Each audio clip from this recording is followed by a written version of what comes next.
집합건물 해결사 멘토 전현진입니다. 여러분들 반갑습니다. 자, 계속 판례 공부 좀 진행하도록 하겠습니다. 오늘은 한 2개 정도 이렇게 하도록 하겠습니다. 자, 우선 한자 그럼 좀 보도록 할게요. 자, 손해배상인데요. 타인의 지금 불법 행위에 대해서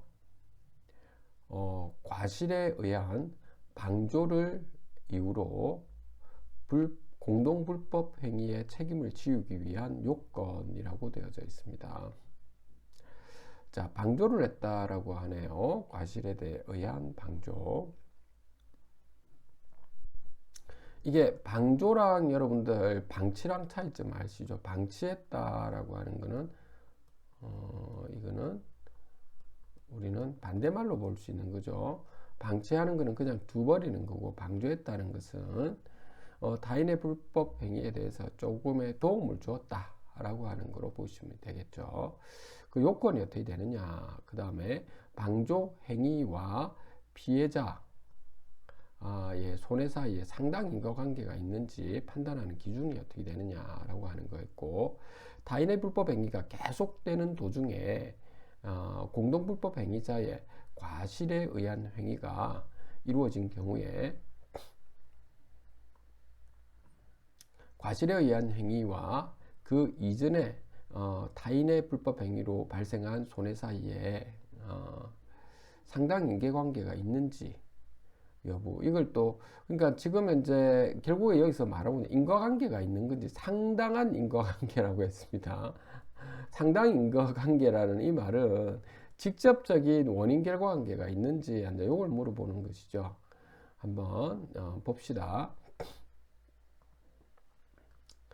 자, 타인의 불법 행위에 대해서 과실에 의한 방조로서 그 공동 불법 행위의 책임을 지우기 위해서는 방조 행위와 불법 행위에 의한 피해자의 손해 발생 사이에 상당한 인과관계가 있어야 하며, 상당 인과관계를 판단할 때는 과실에 의한 행위로 인해서 해당 불법 행위를 용이하게 한다는 사정에 관한 예견 가능성과 그 아울러서 그 과실에 의한 행위가 피해 발생에 끼친 영향, 피해자의 신뢰관계에 기여한 정도,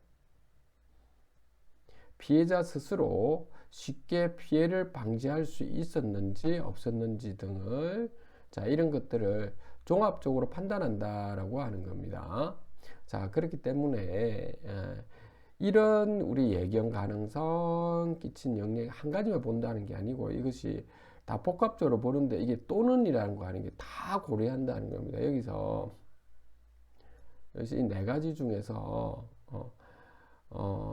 지금 다 이게 성립이 되어야 일반적으로 우리는 상당 인과관계를 할 수가 있다라고 하는 부분입니다. 두 번째 한번 보도록 할게요.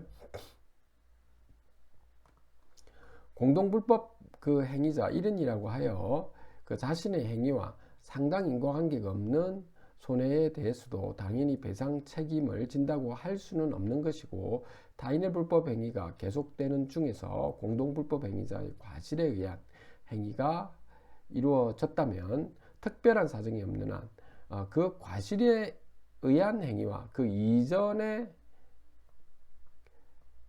타인의 불법 행위로 발생한 손해 사이에 상당 인과관계가 있다고 보기는 지금 어렵다라고 이렇게 보는 것이죠. 그러니까 아마 그 전부터 공모해서 그 어떤 방조를 해서 이러한 좀 손해가 발생했다고 해서 피해자 입장에서는 두 번째 예를 들어서 조금 도와준 걸 가지고 그 앞에 것까지 피해가 있었다라고 해서 이러한 방조자에 대해서까지 모든 책임을 물으려고 하는 이런 사항은 문제가 있다라고 하는 것이었습니다. 자, 그 다음에 자, 오늘 우리 공유물 분할인데요. 공유물 분할도 한번 봅시다. 요즘에는 이런 식으로 또 나오네. 그렇죠. 사건에 대한 구체적인 거는 필요할 때 아마 이 대법원 판례에서 넣는 것 같습니다. 자, 공유물 분할의 소에서 공유물을 공유물을 공유자 중 1인의 단독 소유 또는 수인의 공유로 하되 현물을 소유하게 되어 공유자로 하여금 다른 공유자에 대하여 그 지분의 적정하고도 합리적인 가격을 배상시키는 방법에 의한 분할이 허용되는 경우에 이때 가격 배상의 기준이 되는 지분 가격의 지금 의미 및 산정 방법인데 이게 그렇게 쉽지는 않죠, 여러분들. 이거 여러 가지를 좀 고려해 줘야 될 겁니다, 상황을. 그래서 이게 토지든 어떤 물건이든 간에 이게 공유물 분할을 할 때 여러분들 감정평가사분에게 의논을 하시되 감정평가사분도 좀 잘 아시는 분, 잘 하시는 분, 제 말씀은 좀 꼼꼼하게 여러 가지를 잘 하시는 분에 한해서 있죠. 좀 맡기시는 게 어떻겠나라고 하는 겁니다. 자칫 잘못하면 이렇게 이게 토지가 이렇게 있는데 한 7명이서 이렇게 분할을 해야 될 상황인데 나중에 한 5명 정도는 그냥 그 돈으로 달라 이렇게 해서 이제 돈을 주고 하는 이 과정에서 이제 2명이서 나누는 이 과정에서도 마찬가지고요. 5명에게 돈으로 현금을 주는 그 과정에서도 억울하다고 해서 이러한 공유물 분할에 대한 소송이 다시 붙게 되는 이런 상황이 벌어지거든요. 그렇기 때문에 이렇게 안 되기 위해서는 상당히 꼼꼼하게 감정평가사분을 통해서 접근하셔야 되지, 감정평가사한테 했기 때문에 뭐 별 문제가 없다 이렇게 하다가 여기 문제가 생긴 거거든요. 한번 봅시다. 자, 공유물 분할에서는 형성의 소죠. 그래서 공유자 상호 간의 지분의 교환이라든지 매매를 통해서 공유의 객체를 단독 소유권의 대상으로 하여 그 객체에 대한 공유 관계를 해소하는 것을 말하므로 법원은 공유물 분할을 청구하는 자가 구하는 방법에 구애되지 아니하고 자유로운 재량에 따라서 공유관계나 그 객체의 물건의 재반 사정에 따라서 공유자의 지분 비율에 따른 합리적인 분할을 하면 된다는 거죠. 따라서 여러 사람이 공유하는 물건을 분할하는 경우 원칙적으로는 각 공유자가 취득하는 토지의 면적이 그 공유 지분의 비율과 같도록 가야 할 것이나 반드시 그런 방법으로만 분할하는 것은 아니고 분할 대상이 된 공유물의 그렇죠 형상이라든지 위치, 그 이용 가치나 경제적 가치가 균등하지 아니할 경우에는 여러 가지 사정을 고려해서 경제적 가치가 지분 비율에 상응하도록 분할하는 것도 허용되면, 요런 도로가 있는데 요쪽은 도로가 있는데 없다 하면 요쪽에 있는 분들은 그 경제적 가치가 상당히 높고 요쪽은 좀 작겠죠. 뭐 이런 상황이 또 다를 거잖아요, 그렇죠? 그래서 이런 이야기를 하고 있네요. 자, 그래서 일정한 요건이 갖춰진 경우에는 공유자 상호간에 금전적으로 경제적 가치의 가부족,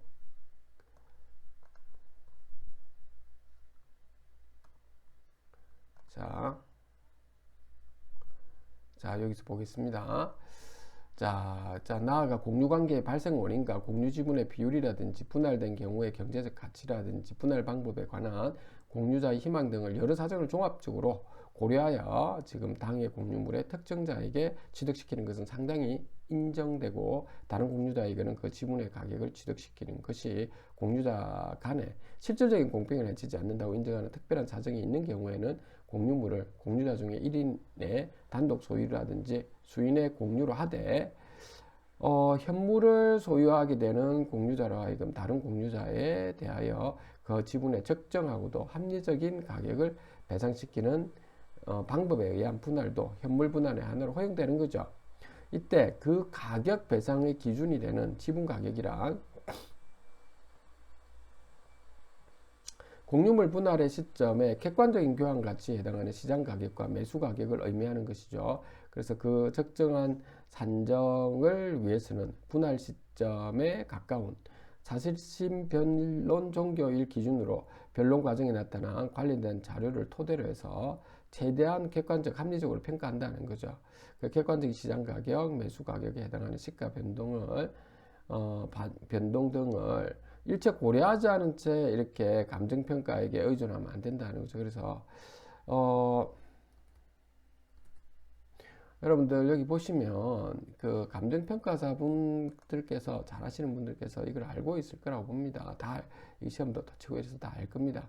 감정평가에 대한 규칙이 있습니다. 여러분들이 인터넷에 들어가서 보시면 이렇게 있거든요. 여기 보면은 부동산 가격의 가격 및 감정평가에 관한 법률 제31조에 따라서 감정평가업자가 감정평가를 할 때 준수해야 될 원칙과 기준을 규정한 목적으로 한다 해서 정의 내려가지고 시장 가치란 무엇인지, 기준 시점이 무엇인지, 기준 가치가 무엇인지, 그 다음 가격 형성 요인과 원가법, 적상법, 그 다음 거래 사례 비교법, 임대 사례 비교법, 수익 환원법, 수익 분석법, 감가 수정, 인근 지역, 유사 지역, 동일 수거권, 뭐 이런 것들에 대한 구체적인 내용들이 이렇게 나와 있으니까 여러분들이 한번 이 부분은 좀 참조해 주시면 되겠습니다. 그래서 감정평가서 이렇게 좀 나와져 있죠.